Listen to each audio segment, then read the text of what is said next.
Hello, everyone. Daryl here with another episode of Beyond Ridiculous. Today, I'm going to give you my opinion regarding the Russian hacking. And I'm sorry, yes, I am smiling because having sitting here and watched talking head after talking head, Obama, and all the other Democratic levels that are out there just going berserk over this, my question is this: how does a hack influence an election? The act of hacking, how does that happen? Well, first off, I want to make sure that everybody understands I don't condone hacking, shouldn't do it. And if you get caught, yeah, you should be punished. Okay. But fact of the matter is this: a hack alone does not influence anything. Okay. It may influence better security for who got hacked or what got hacked, but at the end of the day, it doesn't really influence anything. Now, what does influence situations is if there's something there that's juicy. For example, Debbie Wasserman Schultz and the entire DNC doing whatever they could to ensure that Bernie didn't secure the nomination for the Democratic Party.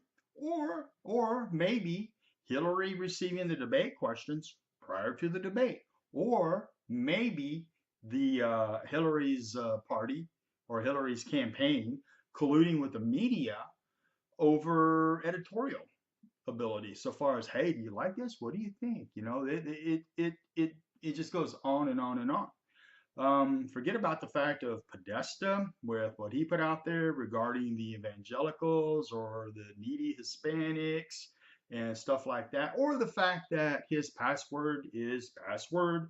That aside, the fact of the simple act of a hack, or not the simple act, but the act of a hack does not influence an election. The material gained from that hack is what influences the election. So if the Russians or whoever did it hacked the DNC and they were to find content such as had a great meeting yesterday with so and so, and to move the initiative forward, we need to do A, B, and C. Not interesting. They don't care. Or, hey, just want to let you guys know that I have a meeting set up next week with blah, blah, blah, and we're going to be discussing this, this, and this. Who cares? Or, hey, grandkids doing great. Thanks for asking. How are yours doing? Blah, blah, blah. Nobody cares. But you know what? That's not what was there. What was there was a pile of corruption that was so thick and deep that it allowed WikiLeaks to leak, to send out piles and piles, hundreds and hundreds of emails on a daily basis. I mean, really? Come on. A hack? No.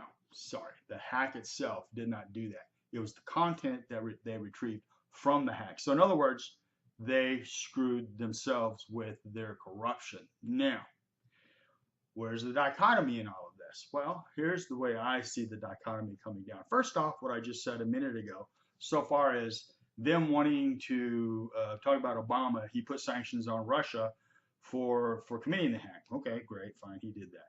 Now, what about the fact if they are actually upset about trying to influence an election, how come they're not investigating the DNC for ensuring Bernie didn't receive the nomination? Why didn't that happen? Oh, okay. Well, I don't know. Well, how about, remember Project Veritas, where they went out and got on video members of the Democratic Party admitting to busing people into voting districts from other districts so they could vote again and again and again. What about the fact that Project Veritas caught on tape that, yeah, we hired people to go into Trump campaigns and disrupt them, to stand in the front of the line, to disrupt it, to basically make it look like Trump was doing nothing but attracting a bunch of problems and issues? How about that? That didn't influence anything whatsoever. That didn't give Trump any sort of bad press. Well, that's where the dichotomy exists. Talking out of both sides of your mouth. That said, let's talk about Obama for a little bit here. When he talked to um, Putin about the hacking, what was it he told him? Cut it out. He said, cut it out. If you're doing this, cut it out. Yeah, here's a guy that was pretty much the former head of the KGB. He's got some dude from Chicago sitting there saying, cut it out. Yeah, he was shaking.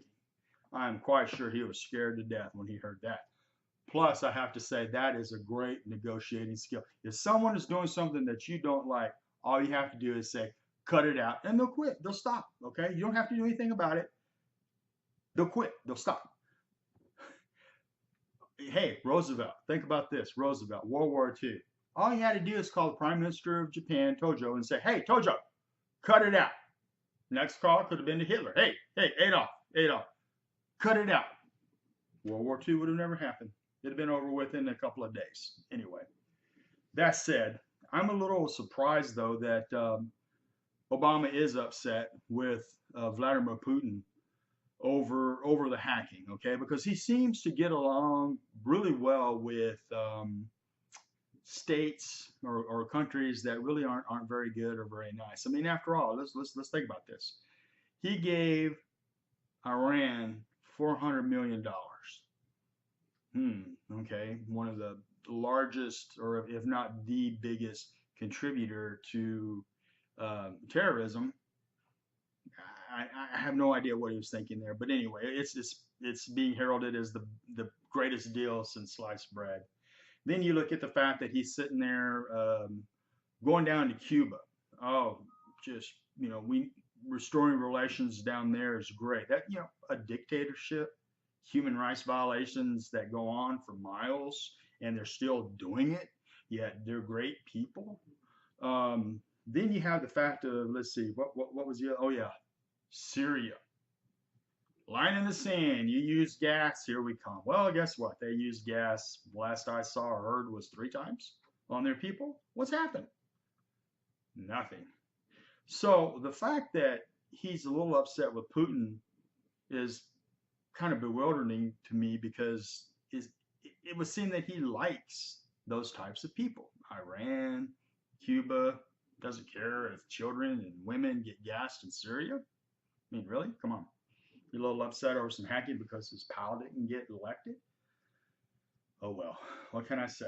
Well, I find the fact that Obama cares so much about the Russian hacking that it is to the point of being beyond ridiculous.